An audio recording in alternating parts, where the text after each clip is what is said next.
popular Croatian proverb within the mycology field of study. All mushrooms are edible. Some are only edible once. Everyone here at some point in their lives has seen mushrooms grow out of the ground, packaged in a grocery store, or even in the game Super Mario Bros. But few of you probably know that the mushroom from Super Mario Bros. Is actually based off of a hallucinogenic and poisonous mushroom called Fly Amanita. I am a biologist, and as a biologist, I'm interested in the living world around me, plants and fungi included. But until recently, about a year ago, I knew less than I should have about fungi, given my field. I really didn't start this interest, this fascination of fungi, until last semester. After this speech, hopefully you will know more about fungi and other interesting facts about fungi. Let's go ahead and start. First, the groundwork. What exactly are fungi? That's a complicated question.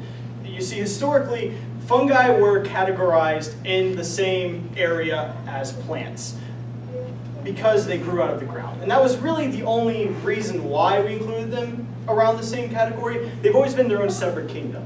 They've been kingdom fungi, there's been kingdom plants, kingdom animals. That's generally the kingdoms we're going to be discussing. They were closer to plants because they grew out of the ground, they were sessile, but they didn't exactly fit with plants because they were heterotrophic. See, plants are autotrophic, meaning they get their energy from the sun, while fungi, they get their energy from the ground and dead materials they grow out of. They are decomposers. Their energy is gathered from dead organisms. But it wasn't until recently that we actually did genetic studies on fungi and found out that fungi are actually more closely related to humans than they are to plants, which is a very fascinating discovery, seeing as how different they are from us.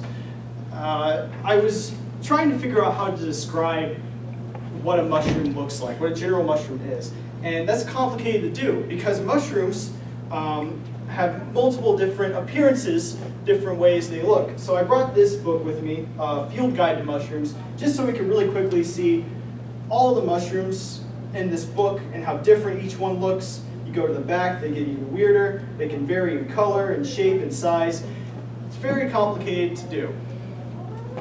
Generally speaking, there are 5 phyla of mushrooms, 2 of which we're going to be discussing how they look and how they act because they are the most popular. Those 2 are Ascomycota and Basidiomycota. Now, Ascomycota and Basidiomycota generally look about the same. They have a body called a stalk, a head, which is the cap, and they have a nervous system, which is the mycelium. Now, the mycelium is what actually grows in the organism. The mycelium spreads out through the dirt. You don't see it at all. The mushroom itself is just a fruiting body. The fruiting body grows in order to spread the mushroom across the land. There are gills on the underside of the cap which contain spores, and these spores release out and create more mushrooms, but the mycelium itself spreads out. Now, the Ascomycota is different from Basidiomycota because it has asci. Now, these asci are actually indentions in the mushroom that hold the spores and release them out. To give you an idea of different types of Ascomycota, these would be truffles, morels, and ergot. Ergot is a fungus that grows on wheat, while Basidiomycota would be puffballs, stinkhorns, and toadstools, really common mushrooms that you would see growing out of the ground. Now that you kind of have a general idea of the different kinds of fungi and how most of them are shaped and how varied they are, I'd like to talk about specific types. There's the lion's mane, which is a Basidiomycota, and it has recently been discovered in a journal entry called Neurotrophic Properties of the Lion's Mane Medicinal Mushroom. Here we go. It is the aqueous extract of H. erinaneus contained neuroactive compounds which induced NGF synthesis and promote neurite outgrowth in NG10815 cells. What does that even mean? Allow me to explain it. Basically, these lion's mane mushrooms have a chemical compound in them that can regenerate nerve cells. That's amazing. Nerve cells by themselves stop growing in our bodies in our 20s. They just die off. But with this lion's mane, it continues to grow them. This can help with Alzheimer's research. There's another type of fungi called turkey tail that actually cures breast cancer. It has a chemical compound that is used in breast cancer medicines, and it's been proven to have a 100% comparative rate to curing the fungi. This was discovered by Paul Stamets, who I absolutely love. He is a fungi encyclopedia of knowledge. He is a brilliant dude. I highly recommend you read his book, Growing Medicinal Mushrooms. You won't regret it.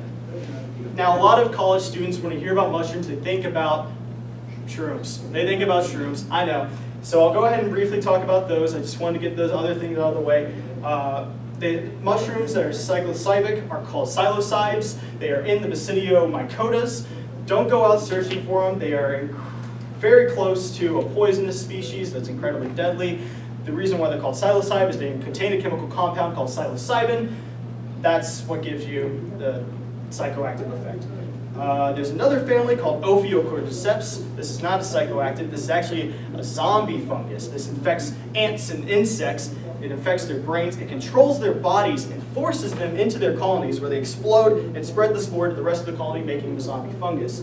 Now, majority of the world has been against fungi for a long time. In Europe, they had a lot of issues of mushroom cultivation. That's because a lot of native mushroom species are deadly, aptly named the death cap and the deadly web cap. Yeah, they wouldn't want to grow things that are going to kill them. China is really where we get most of our medicinal knowledges, and in America it's still a recent field of study. Fungi are unique living organisms with a multitude of cool traits that are shared and beloved by mycologists across the globe. Hopefully you've learned something new about fungi and have a newfound interest in them. Thank you.